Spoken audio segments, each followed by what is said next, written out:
હાલો મિત્રો, આજે સામે દિવાલો વચ્ચે બે ગેબ દેખાય છે.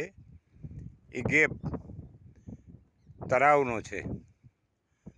તળાવ 32 કરોડ ને 68 લાખ રૂપિયા ગવર્મેન્ટે વાપર્યા છે અને એ પૈસા વપરાણા એને 12 વર્ષ થઈ ગયા. કેટલા? 12 વર્ષ. 12 વર્ષથી આ ગોખો પડ્યો છે. બે બાજુ જો દિવાલો તૈયાર છે અને આ દિવાલ નજીકમાં દેખાય ને મિત્રો, એ દિવાલ 12 થી 13 ફૂટ ઊંચાઈ છે. એની ઉપરથી ગોખો બુર્યા પછી એની ઉપરથી પાણી ટપવાનું છે. તો મિત્રો, આ તળાવ જો ઝડપી વહેલી તકે જેટલું વહેલી તકે બંધાઈ જાય ને ગોખો બુરાઈ જાય અને ખેડૂતને યોગ્ય વળતર સૂકવી, કિસાનોને યોગ્ય વળતર સૂકવી અને આ તળાવનો ગોખો વહેલી તકે બૂરી દેવો જોઈએ. સરકારે આ ગોખો બુરાઈ જાય તો આ નીચે અહીંથી રેટા કાલાવડ, ભાણવડ તાલુકાનું, કંટોલિયા, પછી સીંબર, પછી સણખલા, પછી આમ સાઈડમાં આ તળાવમાં બોરું પાણી ભરાય ભાઈ.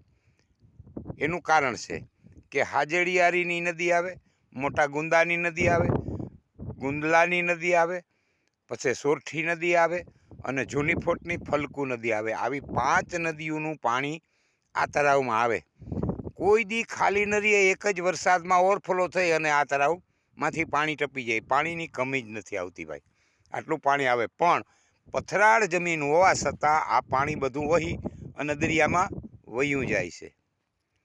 તો આ તળાવ 12 વર્ષથી આમનામ ગોખો પડ્યો છે મિત્રો. અને આ તળાવમાં જે પાણી ભરાય આની નીચે સાઈડના લાલુકા, લાલપીડા, ધતુરિયા, એને આમ રિવેસ કેનાલથી જો પાણી આપે ખેડૂતને તો એ ખેડૂતે પણ પાણીવાળા થઈ શકે છે. એટલે કેટલા ગામને લાભ થાય છે? ધતુરિયા, લાલુકા, લાલપીડા, રેટા કાલાવડ, સીંબર, સણખલા, કટોલિયા અને આ સાઈડમાં હાજડિયારી. આ એટલા ગામને કેટલા ગામ થાય મિત્રો? લાલુકા, લાલપીડા અને ધતુરિયા 3, રેટા કાલાવડ, કંટોલિયા અને સણખલા 6, પછી કિરારા 7 અને હિંબર 8. 8 ગામ તો નીચે આવે છે મિત્રો.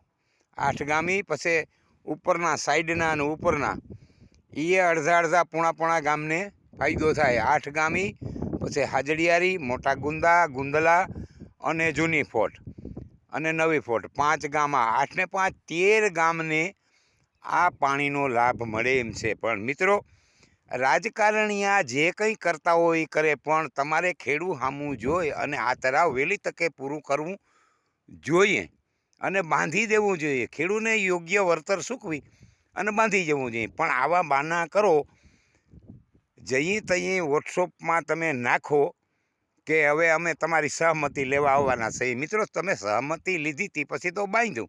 જો સહમતિ ન હોય તો તમારાથી પાયો જ નથી ખોદાતો. સહમતિ લઈ જ ને તમે બાંધ્યું છે તો હવે મહેરબાની કરી અને વહેલી તકે આ ગોખો બૂરી દો એટલે ખેડૂતને પાણી મળે, ગવર્મેન્ટના પૈસા ઊભા થાય અને ખેડૂતને ફાયદો થાય. તો આ તળાવ વહેલી તકે પૂરું કરવું જોઈએ મિત્રો, એવી આપણી નમ્ર વિનંતી છે અને આ કરવું જ જોઈએ. હજારો વીઘા જીગા અહીંથી પિયતમાં પીએમ છે, હજારો વીઘા મિત્રો. એટલે આવું કામ તાત્કાલિક ધોરણે કરવું જોઈએ. આ ભાણવડ તાલુકાનું રેટા કાલાવડ અને સાજડિયારીની વચ્ચે સોરઠી નદી ઉપર હણમતિયા ડેમ.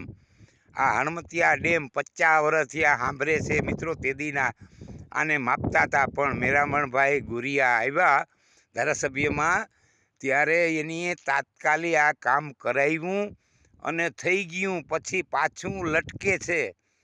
હુકામ લટકે છે ભાઈ? આવું કામ હુકામ કરવું જોઈએ?